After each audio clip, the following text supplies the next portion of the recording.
This podcast is brought to you by Empor.top, the stories of top companies. Disclaimer: this AI-generated content is for informational purposes only and should not be considered as investment advice. Globalstar Inc., the story of satellite communications Perpetual Underdog. Picture the scene, September 7th, 2022 at Apple's Steve Jobs Theater. The invite is a starry night sky stamped with two words: far out. Millions tune in expecting the usual iPhone upgrades. Instead, Apple drops a curveball. The iPhone 14 can talk to satellites. Not with a dish, not with a specialized gadget, with the same slim rectangle already in your pocket. And then comes the twist. Underneath Apple's polished demo is a company almost no one had been paying attention to: Globalstar, a Louisiana-based satellite operator that had already gone bankrupt twice. When the market connects those dots, Globalstar's stock surges. What Apple is actually shipping is both simple and mind-bending. If you're somewhere with no cellular service, a compatible iPhone can point its antenna at a passing satellite, compress a short message, and push it through Globalstar's network down to a ground station. From there, it can be routed to people who can help, like emergency responders. The space part feels futuristic. The implementation is intensely practical. The crazier part is how old the plumbing is. Globalstar's roots go back to the late 1990s, built through a partnership with Loral Space and Communications and Qualcomm, right in the middle of the era when investors were convinced the future of telecom would be phone booths in space. So how did a company that filed for Chapter 11 protection on February 15, 2002, after $4.3 billion of debt and equity had gone into the dream, with $570 million of assets against $3.3 billion of liabilities, end up powering a headline feature on the world's most important consumer device? How did assets Thermo Capital Partners bought for $43 million become, 2 decades later, critical infrastructure for Apple? This isn't just a comeback story, though it has all the ingredients. It's a case study in capital intensity, brutal technology timing, patient ownership, and the weird alchemy that happens when infrastructure finally meets the moment it was built for. Globalstar's ride, from 1990s telecom mania through near-death experiences to an unlikely renaissance, puts a spotlight on a few uncomfortable truths. Being early is often indistinguishable from being wrong. Capital structure can matter more than strategy. And hidden assets can stay hidden for decades, until suddenly they don't. The question that hangs over everything is deceptively simple. Is Globalstar now a real business with durable advantages? Or is it still a fragile bet on one customer relationship that could vanish with a renegotiation? The answer, as we'll see, is messy. And that's exactly why this story is worth telling. To understand Globalstar, you have to rewind to the early 1990s.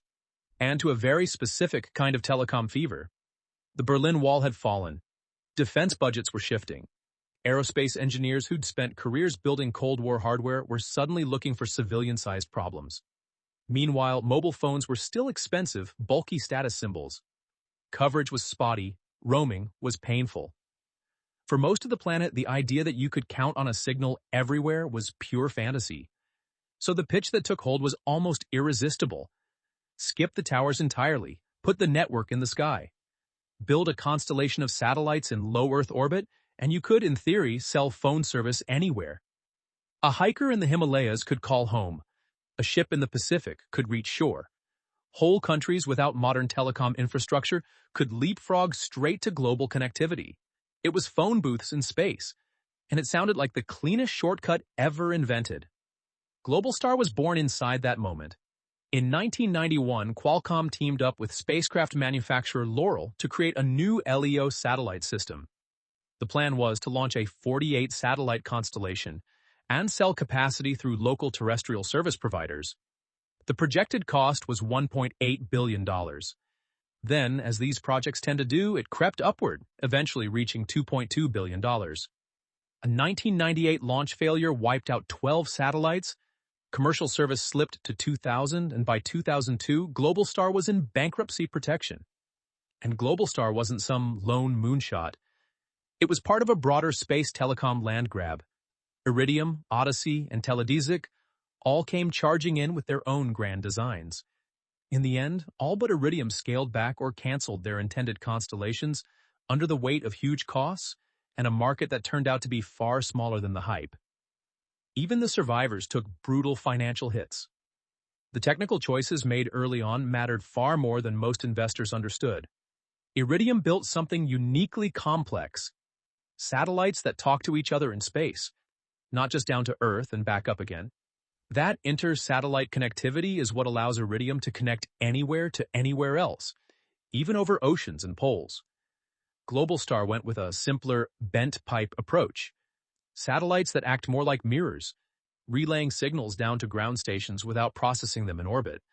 That made the satellites cheaper, but it also meant Globalstar needed a dense network of ground stations, and coverage was inherently constrained to places within reach of those gateways. The corporate structure matched the ambition. In March 1994, Loral and Qualcomm announced Globalstar LP, a U.S. limited partnership. 8 other companies joined financially, including Alcatel, AirTouch, Deutsche Aerospace, Hyundai, and Vodafone. On paper, it looked like the kind of consortium that only forms when the future feels obvious. Globalstar even positioned itself as the more affordable alternative to Iridium. In March 1994, it said it expected to charge 65 cents per minute versus $3 per minute from Iridium, and predicted a 1998 system launch off that original $1.8 billion budget. The problem was that the ground shifted while Globalstar was still building the sky. When these LEO narrowband networks were conceived, cellular coverage was limited and unreliable in many regions, and international roaming was a mess. Satellite phones seemed like the missing layer that would fill the gaps towers couldn't reach. But terrestrial mobile didn't just improve. It exploded. Month by month, more towers went up, more spectrum got allocated, and more countries built out modern networks. The very market satellites were meant to serve was shrinking in real time, even as rockets were carrying the constellation into orbit. That mismatch between how fast you can build in space and how fast the world can build on the ground would end up torching billions in capital. And it set Globalstar on the long, brutal path that eventually made the Apple partnership feel so improbable. The first call on the original Globalstar system happened on November 1st, 1998. Qualcomm chairman Irwin Jacobs dialed from San Diego. On the other end, in New York, was Loral Space and Communications CEO and chairman Bernard Schwartz. The signal went up, hit the network, and came back down. Years of hardware, launches, and spectrum paperwork collapsed into one clean human moment. Hello. Getting there, though, was anything but clean. Globalstar started launching satellites in February 1998, then took a gut punch on September 9th, 1998. A launch failure that destroyed 12 satellites in one shot. Space is unforgiving on a normal day. It's even less forgiving when you're relying on Russian Soyuz rockets at a time when Russia's space program was under serious funding strain. Every delay didn't just cost money, it cost time, and time was the one thing Globalstar couldn't afford to lose. Still, the constellation came together. In October 1999, Globalstar began friendly user trials with 44 of the 48 planned satellites. By December, it rolled out limited commercial service to about 200 users.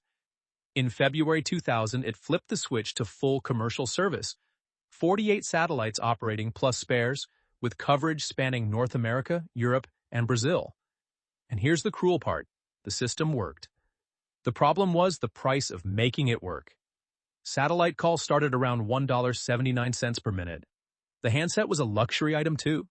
In mid-2000, Globalstar USA cut the phone price from $1,199 to $699 if you committed to service. Still a lot of money to pay for the privilege of paying nearly $2 a minute. On Earth, everything was moving in the opposite direction. GSM coverage kept spreading across Europe. Prepaid cellular exploded in developing markets. In many places, you could get a phone for free with a contract. And the cost of a minute kept sliding toward who even thinks about it anymore. So the tragedy wasn't technical, it was economic. Globalstar had built a global-ish phone service for the moment, just before mobile networks turned into the default. The satellites were real, The calls were clear. But the reason to use them was disappearing right as the constellation reached orbit. Wall Street could see it too eventually. Globalstar Telecommunications Limited had gone public in February 1995, raising $200 million on NASDAQ. The IPO was priced at $20 per share, which works out to $5 after 2 later stock splits. At the peak of the telecom bubble, the stock hit about $50 post-split in January 2000. Then the mood turned. By June 2000, some institutional investors were already openly predicting bankruptcy.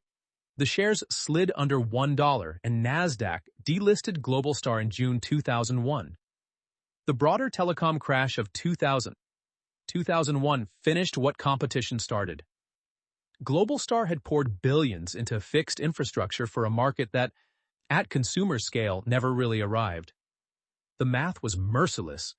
Enormous capital costs, a customer base that numbered in the tens of thousands instead of the millions the model needed, and losses that burned cash faster than a young satellite company could replace it.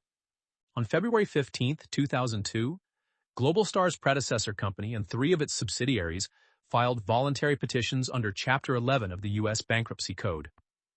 After $4.3 billion of total debt and equity had been sunk into the dream, Globalstar Telecommunications filed for protection listing $570 million in assets against $3.3 billion in liabilities. That's the whole story in one brutal balance sheet. Big-name investors and telecom giants had financed a space-age network and ended up with a company that on paper wasn't even close to solvent. Equity was effectively vaporized. Creditors braced for steep losses, and the satellites? They kept gliding overhead, perfectly functional and totally indifferent to the carnage happening on the ground. The company was already cutting hard before the filing. Globalstar reduced its workforce by approximately 300 employees, primarily through 3 separate actions in March, July, and September of 2001. It recorded employee separation costs of $4.9 million in 2001 and $0.2 million in 2002. Then, in the middle of the wreckage, a new character enters who ends up shaping the next 2 decades of this story. James Monroe III, founder of Thermo Capital Partners. Monroe had started in 1984 with $40,000, the money he and his wife made from selling their home, and built businesses selling diesel engines, developing power plants, and investing in fiber optic networks. In Globalstar, he saw something everyone else had written off: a functioning satellite system, spectrum rights, and a real, if much smaller, market for satellite voice and data, especially for the parts of the world beyond reliable cell coverage. Thermo moved in while the asset was still in bankruptcy. In December 2003, Thermo entered into a preliminary agreement to acquire Globalstar, contingent on regulatory approval and the successful completion of several settlement and technical agreements. Regulatory approval came in early March 2004, and the U.S. Bankruptcy Court approved the last of the required agreements on March 31st. On April 14, 2004, Globalstar announced it had completed its financial restructuring after Thermo formally acquired its main business operations and assets. The price tag is the kind of number that makes you reread the sentence: $43 million. That's what Thermo paid for satellites, ground stations, spectrum licenses, and the operational backbone that had cost billions to build. Monroe was, in effect, buying a space network for something closer to real estate money. When the new Globalstar emerged from bankruptcy in April 2004, ownership was split between Thermo Capital Partners, 81.25%, and the original creditors of Globalstar LP, 18.75%. So was this a brilliant contrarian trade, or a value trap with a better press release? Monroe's bet was simple. The expensive part, the constellation, was already in orbit. The spectrum still mattered, and while the consumer phone booth in space dream was dead, a niche business could still live. Thermo expected Globalstar to post at least 70% year-over-year growth in 2004, and to be operationally profitable by the 4th quarter of that year. Post-bankruptcy Globalstar barely resembled the consumer-focused moonshot that had burned through billions. This version was a scrappier, more grounded B2B business, selling satellite connectivity to people who actually needed it, not executives who liked the idea of a satellite phone, but crews and agencies operating where no signal is the default. Globalstar supported land-based and maritime customers across oil and gas, government, mining, forestry, commercial fishing, utilities, military, transportation, heavy construction, emergency preparedness, business continuity, and even a small but meaningful slice of individual recreational users. That last category would become the most visible part of the company's comeback attempt. In August 2007, Globalstar announced Spot Satellite Messenger to be marketed through a new subsidiary, Spot Inc., manufactured by Globalstar partner Axon LLC. Spot combined Globalstar's simplex data technology with a Nemerix GPS chipset. It was a product built to lean on what still worked well in Globalstar's aging system, the L-band uplink used by simplex modems. The launch came in early November 2007. Spot was a smart pivot. Instead of trying to win the voice-calling war against cell phones, a war Globalstar had already lost, Spot focused on a simpler promise. If you're out of reach, you can still get a message out. The device could send a preset note to family, act as a basic GPS tracker, and, most importantly, function as an emergency beacon that could connect with search and rescue when things went sideways. Over time, those little orange devices spread across the outdoor world. The company said Spot devices were involved in nearly 2 rescues a day. It wasn't mass-market consumer telecom. It was something narrower and far more real, a safety net for people beyond the edge of coverage. But even a great niche comes with a ceiling.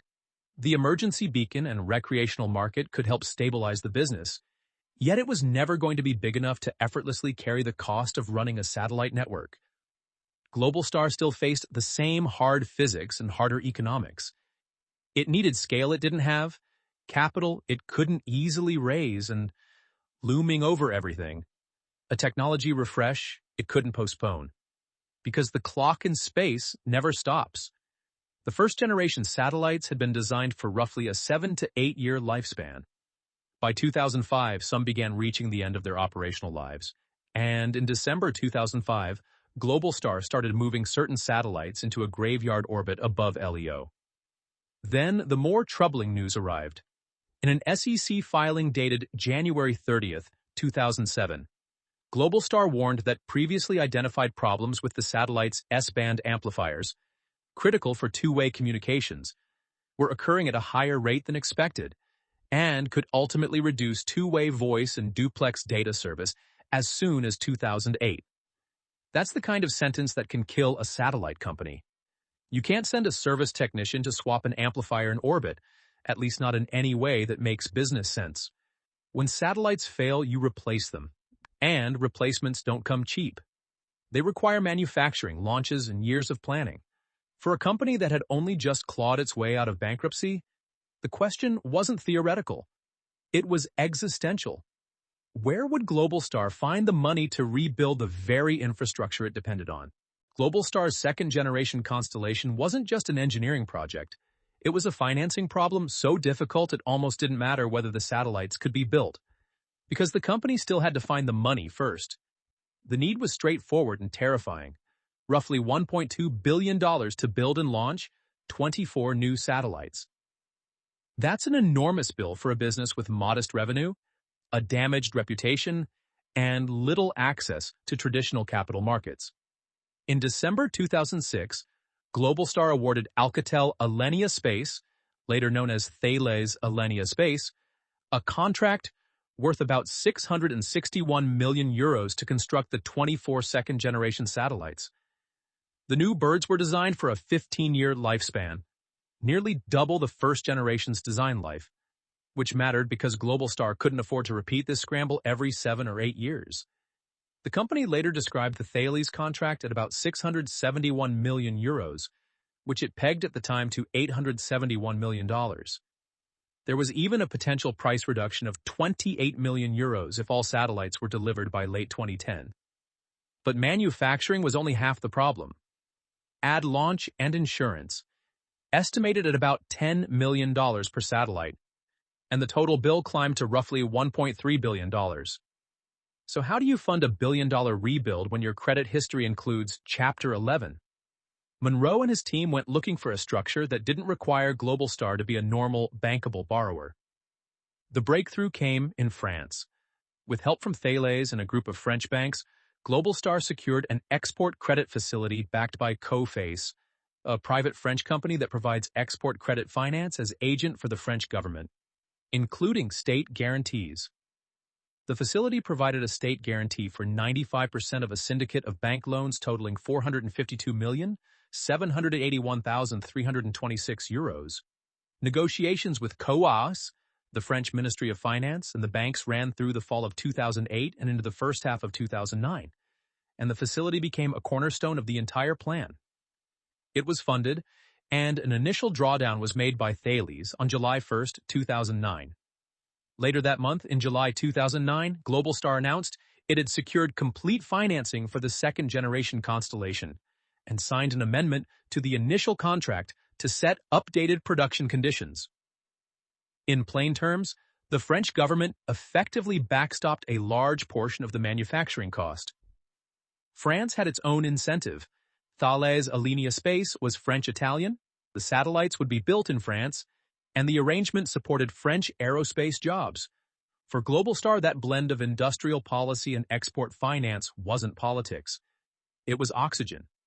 Then came the launches. The first 6 second-generation satellites went up on October 19, 2010. Another 6 followed in July 2011, and another 6 in December 2011.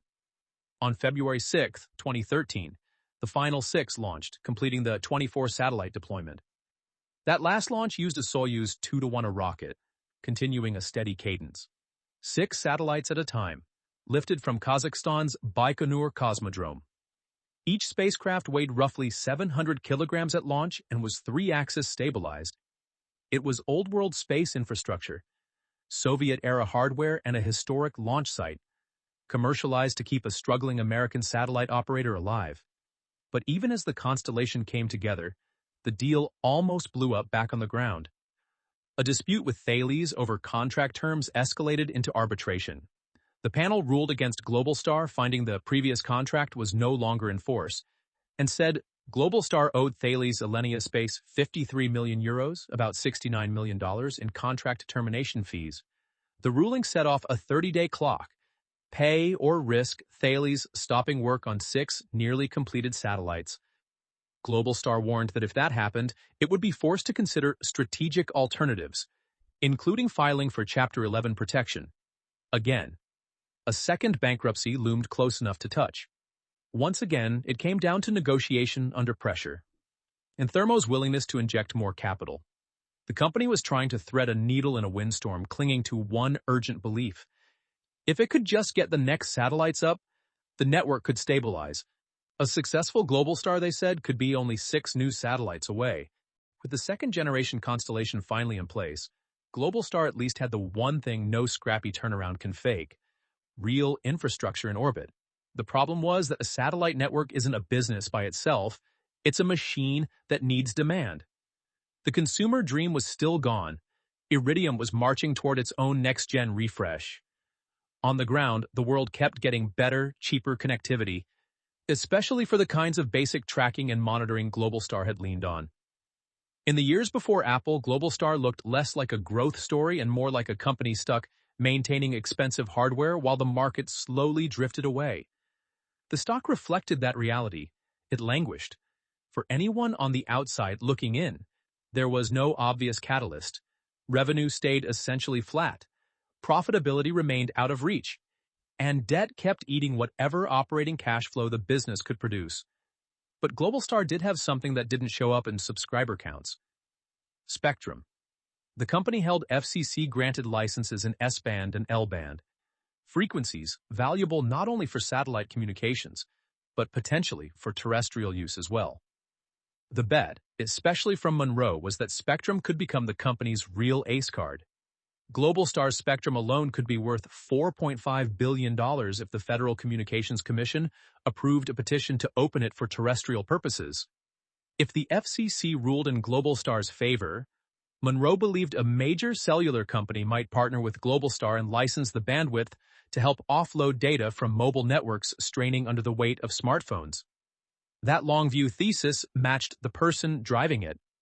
J. Monroe served as executive chairman of Globalstar's board. He had held the chairman role since Thermo Capital Partners bought Globalstar's assets in April 2004. He was CEO from January 2005 to July 2009, then returned as CEO from July 2011 until September 2018. He was also the majority owner of Thermo Companies, which he founded in 1984. Under his direction, Thermo founded or acquired businesses across power generation, natural gas exploration and production, industrial equipment distribution, real estate, telecommunications, financial services, and leasing services. Monroe was a rare kind of investor operator, in control, unusually patient, and willing to keep writing checks through multiple cycles. That approach also made him extremely wealthy. Bloomberg's Billionaires Index put his net worth at least $3.2 billion, though he had never appeared on an international wealth ranking. Monroe also said he had tried, and failed, to get Warren Buffett to invest in Globalstar 6 years earlier, and joked that his adult children would be surprised to learn how large a fortune he'd amassed. In 2018, Monroe tried to simplify the corporate structure by folding other Thermo assets into Globalstar. The company announced a merger between Globalstar and Thermo Acquisitions Inc., an affiliate of Thermo, in exchange for Globalstar common stock valued at approximately $1.645 billion, the merger. On August 1, 2018, Globalstar and Thermo announced they had terminated the merger by mutual written agreement. The deal collapsed amid objections from minority shareholders, including hedge fund Monroe Capital. But the episode was revealing. Globalstar wasn't just fighting physics and competition. It was also navigating a complicated ownership structure and the inherent tension between a controlling shareholder's vision and what minority shareholders would tolerate. The whispers started in 2021. Apple, people said, was working on satellite connectivity for the iPhone. For years, analysts had floated the most dramatic version of that story. Apple building its own constellation. It would be on-brand and it would be insanely expensive. Instead, Apple did what Apple usually does. It found an existing system it could bend to its will. By late summer 2022, the speculation got specific. Satellite communications consultant Tim Farrar said Apple was likely about to announce a satellite feature for the iPhone 14, and that the timing of T-Mobile and SpaceX's own satellite connectivity announcement looked like a preemptive strike, meant to steal some of the oxygen before Apple's reveal. In Farrar's telling, Apple's partner was Globalstar. On September 7, 2022, that reveal arrived. In the US and Canada, iPhone 14 and iPhone 14 Pro users would be able to connect directly to a satellite when they were outside cellular and Wi-Fi coverage and message emergency services. The space feature Apple unveiled on stage depended in the real world on Globalstar. Headquartered in Covington, Louisiana, with facilities across the U.S., and a big build-out of infrastructure to support it, Apple committed $450 million from its Advanced Manufacturing Fund to develop critical infrastructure for emergency SOS via satellite, including expanding and enhancing Globalstar ground stations in Alaska, Florida, Hawaii, Nevada, Puerto Rico, and Texas. For a company that had spent years looking like it might never get out from under its own fixed costs, Apple wasn't just a customer. Apple was a financier. For Globalstar, the terms made the shift unmistakable.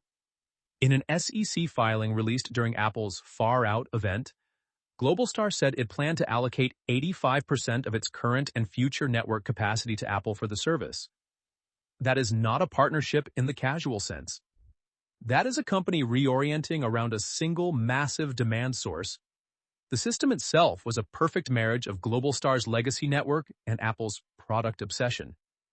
The service uses L and S-band spectrum designated for mobile satellite services under ITU radio regulations. When an iPhone user initiates an emergency SOS via satellite request, the message is picked up by one of Globalstar's 24 low Earth orbit satellites, moving at roughly 16,000 miles per hour, and relayed down to custom ground stations positioned around the world. Apple's contribution was the magic trick that made this usable by normal people.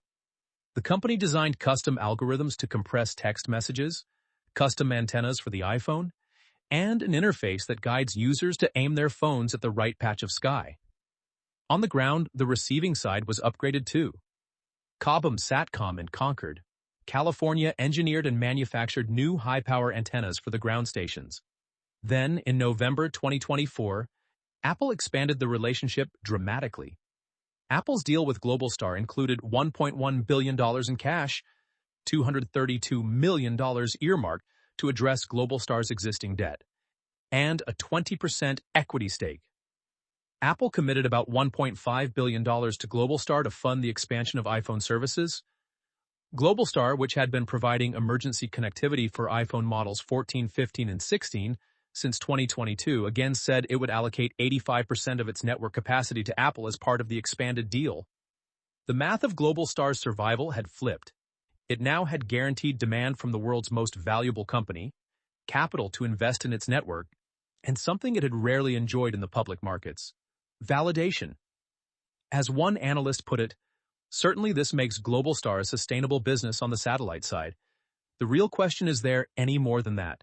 Even as Apple gave Globalstar a lifeline, a bigger force was gathering overhead, one that could reset the rules for everyone in satellite communications. SpaceX and T-Mobile started selling a version of the dream Globalstar originally pitched in the 1990s. Your regular phone, anywhere on Earth, no towers required. The important thing about this is that it means there are no dead zones anywhere in the world for your cell phone, Elon Musk said. We're incredibly excited to do this with T-Mobile. The plan was to broadcast from Starlink satellites using T-Mobile's mid-band spectrum and stitch satellite coverage into the existing cellular ecosystem. On January 3, 2024, T-Mobile announced that SpaceX's Falcon 9 had launched the first batch of Starlink satellites equipped with direct-to-cell capabilities. Live-streamed, of course, like a product launch.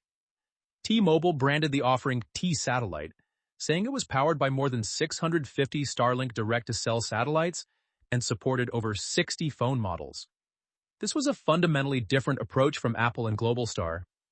Globalstar's iPhone feature depends on Apple's custom integration, specialized hardware in the phone, bespoke protocols, and a tightly managed user experience that guides you to point the device at the right slice of sky. Starlink's pitch was the opposite. Make the satellite behave like a cell tower, and let existing LTE phones connect without special-purpose satellite gear. And then there's the scale. Globalstar operates 31 satellites. SpaceX spent the last year ramping a direct-to-cell constellation of more than 400 satellites, with the ability to build and launch at a tempo legacy operators can't match.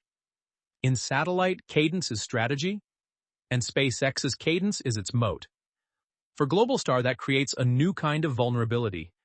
The company is still heavily reliant on Apple, which has invested around $2 billion into Globalstar over the past 3 years. In its most recent quarterly filing, Globalstar also raised the stakes explicitly, warning for the first time about what happens if Apple ever walks. The loss of the customer would likely have a material adverse impact on our financial condition, results of operations and cash flows. By late 2025, reports added an extra edge to the threat. SpaceX had allegedly designed newer satellites to support the same radio spectrum Apple uses for the iPhone's current satellite features, the very service Globalstar provides. If that capability makes it into Starlink's next-generation constellation in the coming years, SpaceX could potentially offer Apple-compatible satellite connectivity on a platform built for mass scale. And yet, in the great irony of modern space, Globalstar also became a SpaceX customer. Globalstar, backed by Apple, purchased launches from SpaceX worth $64 million. Scheduled for 2025, those launches were set to deliver at least 17 new satellites into low Earth orbit to replenish Globalstar's constellation. Those satellites came from a separate supply chain. Globalstar entered into a $327 million purchase agreement with MDA in February last year, with Rocket Lab subcontracted to supply the spacecraft chassis. Globalstar also signed an agreement with SpaceX for a Falcon 9 launch for the next set of satellites, tied to the 2022 satellite procurement agreement with MDA. So the relationship with SpaceX became messy in a very 2020s way. SpaceX sells Globalstar the rides it needs to stay alive, while Starlink builds a competing product that could, over time, encroach on the same use cases, and possibly even the same spectrum. That tension sharpened when SpaceX filed with regulators seeking additional spectrum for Starlink, including portions of spectrum bands that had been used exclusively by Globalstar. No understanding of Globalstar is complete without understanding James Monroe III, the Denver billionaire who kept control of the company through 2 decades of turmoil, skepticism, and only recently, validation. Monroe was born in Cincinnati and graduated from Tulane in 1976 with a political science degree. After moving to Denver, he sold industrial equipment for Stewart and Stevenson and then spotted an opening in a newly deregulating energy market: cogeneration plants. His employer didn't want to own power plants, but it did want to sell the equipment that went into them. And it helped Monroe line up $60 million in financing to build a 76-megawatt plant in Greeley in 1984. He expanded that into 4 plants, at times generating as much as $4 million a month in revenue. Along the way, he invested in residential real estate and commercial finance, and brought on James Lynch, a Kidder Peabody banker involved in the energy financing deals, as a partner. Out of that industrial playbook came a simple investing lens. We look for 3 things: a change in technology, a change in regulation, and a trend, Lynch said, describing their approach. Telecom checked the boxes. The partners started buying fiber optic assets in high population areas, betting that fears of excess supply were overstated. They sold one of those businesses, Expedius Communications, to TW Telecom for $533 million. Monroe later bought back an unprofitable piece of Expedius and renamed it FiberLight. It's a massive system, and the sellers didn't want it for some of the dumbest reasons you can imagine, Monroe said. So we paid a few $1,000,000 for it. That business is printing money. FiberLight grew into a major network, with 1.5 million miles of cable, and an enterprise value of $1 billion. Globalstar was the same thesis pointed at space. Infrastructure assets selling for a fraction of what they'd cost to replace, protected by a regulatory moat in the form of spectrum licenses, sitting in an industry where technology shifts could eventually make the asset matter again. The difference was the clock. Fiber proved itself in years. Globalstar took decades.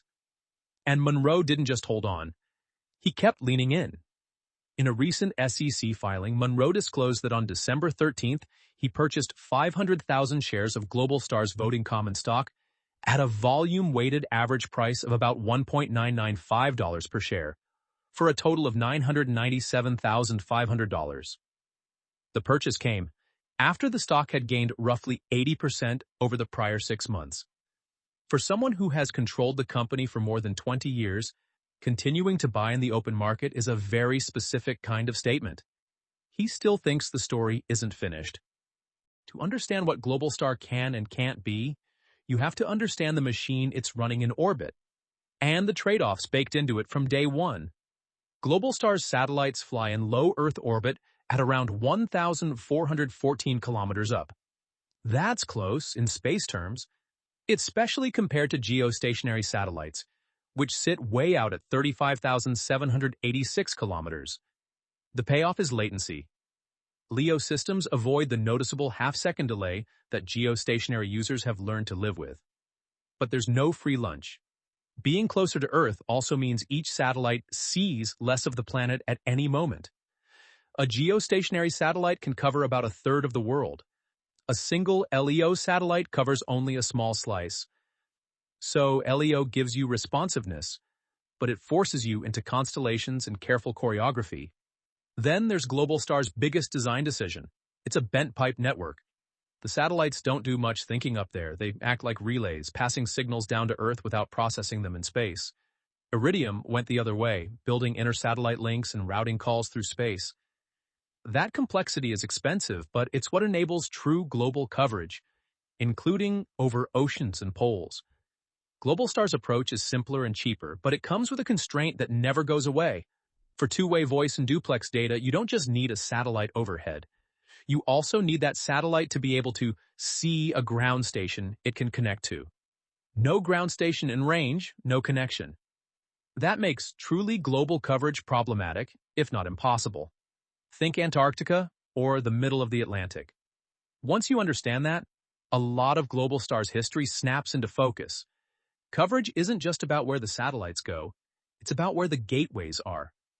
Globalstar provides service across North America, parts of South America, Europe, and limited areas in Africa and Asia. It's not global, but within that footprint, it can be a cost-effective option for customers who operate there. For Apple, that's a feature, not a bug. At least at the start, the iPhone rollout in the US and Canada maps neatly onto Globalstar's existing ground infrastructure. The flip side is that scaling internationally isn't only a satellites question. It's also a ground build-out question, and that means more capital, more permitting, and more time. If Globalstar has a true defensible asset, it isn't the satellites, it's the spectrum. The iPhone feature runs over mobile satellite services spectrum that Globalstar has operated in the US for the past 2 decades. Those licenses come from the FCC and are coordinated internationally through the ITU, and they're not something a competitor can simply recreate. That's why one regulatory decision mattered so much. In August 2024, the FCC reauthorized Globalstar's High-Leo 4 constellation for another 15 years. It didn't just extend the runway, it also permitted the deployment of up to 26 replacement satellites and reaffirmed Globalstar's exclusive rights to its licensed spectrum. And in a business where physics is unforgiving, having your legal foundation secured for the next decade plus isn't a nice-to-have. It's survival. Globalstar's transformation from a failed consumer satellite phone operator into infrastructure for Apple didn't just change the company's narrative, it rewired the business model. In 2024, Globalstar reported record revenue of $250.3 million, up 12% year-over-year. It also posted record annual service revenue in commercial IoT, up 15% from the prior year. Evidence that the legacy business lines didn't disappear, but they also didn't become the main event. That main event is wholesale capacity. In practice, that means Apple. Globalstar's revenue mix now tells a very different story than it did a decade ago. Apple-driven capacity services dominate, older voice services keep fading, IoT grows but at a smaller scale. And with Apple reserving 85% of Globalstar's network capacity for satellite messaging, Globalstar is no longer trying to go find demand. It's building around demand that already showed up. The financing structure matters even more than the product story. Apple is reimbursing Globalstar for 95% of the capital expenditures tied to the satellites, including launch costs. Apple also agreed to provide $252 million toward upfront costs to replenish the constellation, along with funding to improve Globalstar's ground station network. This is the inversion of the classic satellite company gamble. Traditionally, an operator raises huge sums first, launches hardware, and then prays that customers arrive in time to pay for it. Globalstar now has its biggest customer effectively underwriting the rebuild. That customer-funded CapEx model reduces Globalstar's existential risk and gives it room to invest elsewhere, including work toward its next-gen C-3 constellation. Financially, you can see the shape of this new model in the income statement. Even with a net loss of $63.2 million in 2024, Globalstar reported record-adjusted EBITDA of $135.3 million, up from $116.7 million in 2023. The company also said it received $0.9 billion of a total $1.7 billion investment under the updated services agreements. Looking ahead, Globalstar has said it expects revenue to more than double to over $495 million, with adjusted EBITDA margins in excess of 54% in the first full year of extended MSS network service. The catch is that EBITDA isn't the same thing as profits. Even with record revenue and improving operating performance, Globalstar still has to climb out from under interest expense, depreciation, and one-time charges. So the path to profitability remains real work. But the direction of travel has changed. More contracted revenue, stronger margins, and a capital plan that's finally being financed by the party that needs the network to exist. Threat of new entrants, moderate high. For most of satellite communications history, the barriers to entry were almost self-policing. You needed billions in upfront capital, deep aerospace talent, and the patience to fight your way through years of spectrum and licensing work before you could even sell your first minute or message. SpaceX changed that. Launch became cheaper and more predictable, and the broader market shifted too. Better technology, new business models, deeper pools of funding, and much higher demand for low-latency connectivity. In other words, today looks nothing like the 1990s when grand LEO telecom concepts collapsed under their own weight. Big constellations are no longer automatically crazy. They're increasingly normal. Regulation still matters. Globalstar's FCC licenses aren't something a new competitor can copy-paste. But that protection is real without being absolute. Bargaining power of suppliers. Moderate. Globalstar still has to buy from a relatively small club. Satellite manufacturing remains concentrated among players like Thales Alenia Space, Airbus Defence and Space, MDA, Boeing, and Lockheed Martin, though newer entrants like Rocket Lab are widening the field. For Globalstar's replenishment plan, the satellites built by MDA with Rocket Lab supplying the spacecraft chassis are designed to operate in a Walker 32 configuration, improving coverage and reliability. On launch, the market has flipped from bottleneck to advantage. SpaceX's Falcon 9 has made reliable access to orbit more available and at lower cost than the old days. Exactly the kind of shift that can loosen supplier leverage. Bargaining power of buyers. High. This is the heart of Globalstar's strategic risk, and it's not subtle. Globalstar has been providing emergency connectivity for iPhone models 14, 15, and 16 since 2022. Under the expanded arrangement, Globalstar will allocate 85% of its network capacity to Apple. When one customer consumes most of your capacity and represents the bulk of your revenue, that customer doesn't just negotiate hard, they set the rules. Apple's 20% equity stake and multi-year commitments do create some stickiness, but the power dynamic is still clear. Apple holds the leverage, and Globalstar lives with that reality. Threat of substitutes. High. The most obvious substitute is the one that made Globalstar's first act so painful. Terrestrial networks keep spreading. While more than half of the world's landmass remains uncovered by terrestrial service, Globalstar's core markets are the developed regions where coverage keeps improving and the no-signal zones keep shrinking. Then there are the space-based substitutes. Starlink, Iridium, and AST SpaceMobile each represent different technical paths to similar outcomes. The real question isn't whether alternatives exist. It's whether satellite-to-smartphone connectivity becomes a commodity feature or whether early integration and the infrastructure built around it creates meaningful switching costs. Competitive rivalry increasing. This industry used to feel like a quiet club of legacy operators. That era is over. Iridium has partnered with Qualcomm to bring satellite connectivity to Android devices. AST SpaceMobile and Link Global are pushing direct-to-smartphone approaches. And Starlink, backed by SpaceX's manufacturing and launch velocity, has announced direct-to-cell plans with T-Mobile. The competitive set is getting larger, better funded, and more ambitious, which is exactly what you don't want when your business is still defined by fixed costs and a single dominant customer. 1. Scale economies. Moderate. Satellite networks are the definition of fixed-cost businesses. Once the constellation is up and running, serving one more user is relatively cheap. The catch is the brutal minimum scale you need before those economics start working in your favor. Apple effectively gives Globalstar that scale, but it's a concentrated kind of scale because it's coming from one buyer. 2. Network effects. Weak. This isn't a social network. 1 million more users don't make the service meaningfully better for existing users. The value doesn't compound, it just adds up. 3. Counter-positioning. Weak.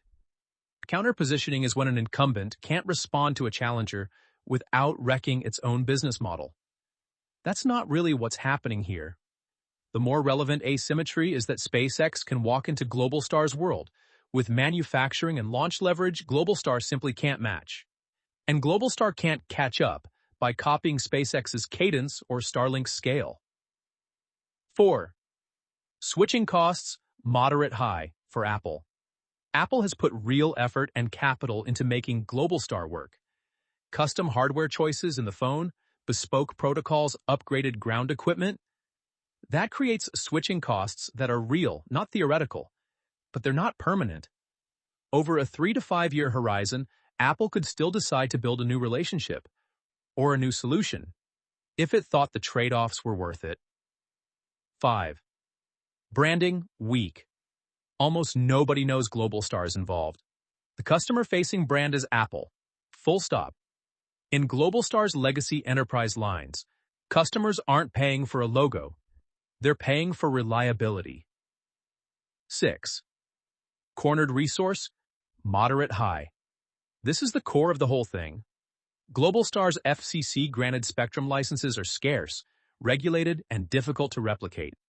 That's why the FCC's August 2024 decision to reauthorize Globalstar's Hybrio 4 constellation for another 15 years mattered so much.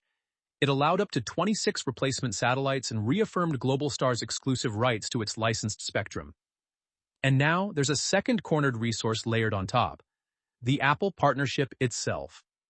Competitors can build satellites, but they can't easily recreate Apple's integration work, operating model, and capacity commitment, at least not overnight.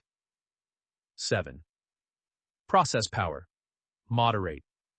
Globalstar has been running constellations, ground stations, and regulatory relationships for decades. That institutional knowledge is valuable, but it isn't unique in this industry. Iridium and Inmarsat Viasat have their own versions of it too. Key takeaway: Globalstar's moat is narrow. It's mainly spectrum plus the Apple partnership, and the durability of that position depends on forces Globalstar doesn't fully control. What Apple decides to do next, how direct-to-device competition evolves, and whether regulators keep the rules stable. The bull case. The optimistic view is that Globalstar has finally become what it always wanted to be: essential infrastructure riding a real, durable wave. Direct-to-device satellite connectivity is moving from sci-fi demo to table-stakes smartphone feature. Apple helped make it mainstream, and the rest of the industry is now sprinting in the same direction. In that world, Globalstar's real advantage isn't flash. It's permission and plumbing, spectrum licenses, an operating network, and years of hard-won integration work that new entrants can't simply spin up on a whim. We definitely see this as a success story, CEO David Kagan said. Apple's expanded commitment, $1.5 billion and a 20% equity stake, reads to bulls less like a vendor contract and more like a strategic alignment. The SpaceX launch agreement helps de-risk the next round of satellites, and government contracts in defense and emergency services offer at least some diversification beyond consumer-adjacent messaging. The financial trend line in this telling finally matches the narrative.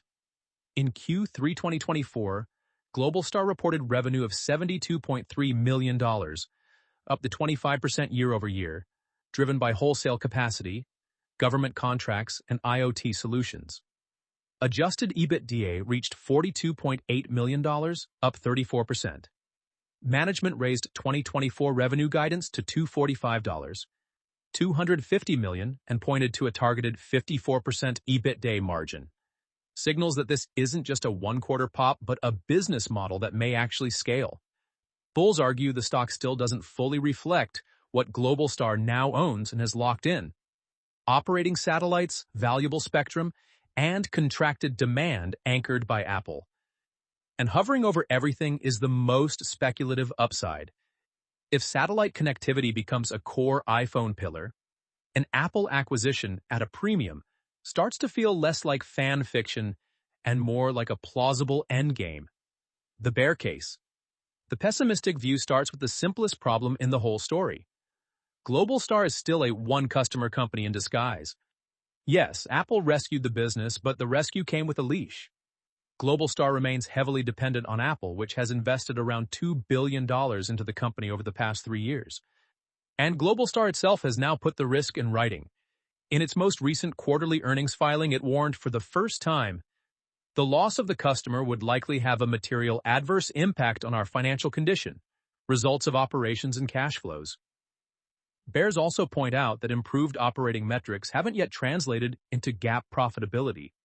Even with record revenue, Globalstar still reported a net loss of $63.2 million for the year, driven largely by non-operating items like a loss on extinguishment of debt and foreign currency loss. In other words, the income statement is still reminding everyone what kind of business this is. capital-intensive, financially complex, and not easily forgiven by accounting. Then there's the technology and competitive threat. Starlink's direct-to-cell approach is a different paradigm.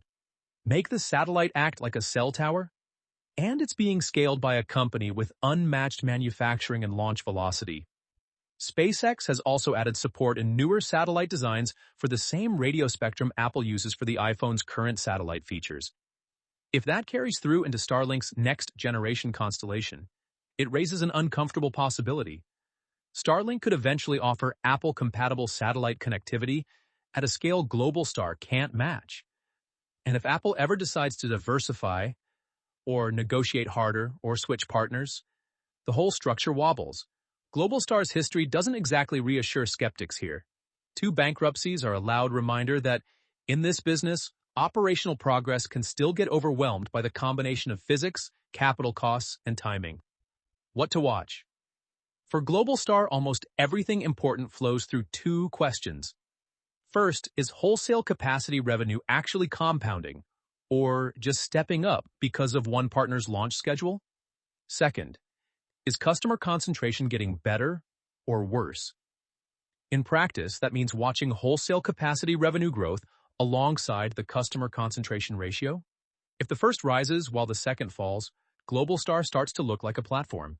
If the first rises while the second stays pinned, it's still a bet on one relationship, no matter how big the checks are. Globalstar's story is fascinating, partly because it refuses to resolve cleanly. It offers a handful of lessons that are as useful as they are uncomfortable. Patient capital can pay off, but most won't wait 25 years. James Monroe acquired Globalstar in 2004 and has controlled it ever since. The Apple deal ultimately validated the core bet, but the timeline was punishing. 2 decades is an eternity in markets, and very few investors have the mandate, temperament, or governance to keep funding a capital-intensive business through multiple near-death cycles. Technology timing risk is real. The original Globalstar backers weren't wrong about the world wanting ubiquitous connectivity. They were early, fatally early. In businesses where you have to spend billions before you can learn whether demand really exists, early often looks identical to wrong. The power of partnerships can be double-edged. Apple didn't just give Globalstar a growth story, it gave it a reason to exist. The flip side is obvious. The rescue came with concentration risk. Globalstar's future is now tied tightly to decisions made in Cupertino, not Covington. Capital structure matters more than strategy. Globalstar's collapses weren't only about product-market fit, they were also about financing. Too much leverage, too little cash flow, and no room for delays or bad luck. The asset still had value, but the corporate wrapper failed. Equity got crushed. Creditors recovered a fraction. Monroe's key insight was that you could buy real infrastructure for pennies. If you had the stomach to wait and the control to endure. Hidden optionality. Can stay hidden for a long time. Globalstar's spectrum mattered long before the market treated it like a strategic resource. The humbling lesson is that embedded optionality, especially in stranded assets, can take far longer to surface than any neat investment memo would suggest. Regulatory moats are real, but not absolute. Licenses and spectrum rights create genuine barriers. They also aren't force fields. Technology shifts, new policy approaches, and competitors with different architectures can root around what once looked like protection. Globalstar's spectrum helps in some fights and does little in others. The ultimate question, was this good business or just good luck? Thermo's conviction, Monroe's persistence, and Apple's strategic choice all had to line up. If any one of those variables changes, the ending changes too. The most honest answer is probably that it was both. Good business in recognizing undervalued assets, and good luck in the timing of when the world finally needed what Globalstar already had in orbit. For long-term investors looking at Globalstar now, the real question isn't whether the Apple relationship is valuable, it is. The question is whether it becomes a durable position or a temporary reprieve. The partnership has real weight, but it isn't eternal. Globalstar's job is to use this moment, this rare window of validation and capital, to build additional revenue streams, broaden its customer base, and harden itself against the next competitive wave. And overhead, the satellites keep moving. About 1,400 kilometers above us. Silent, indifferent, and expensive. Whether they're finally the foundation of a lasting business, or just the most sophisticated assets ever to wait for the next restructuring, is still the question Globalstar has been asking for 3 decades. This podcast is brought to you by Empor.top, the stories of top companies. Disclaimer: this AI-generated content is for informational purposes only and should not be considered as investment advice.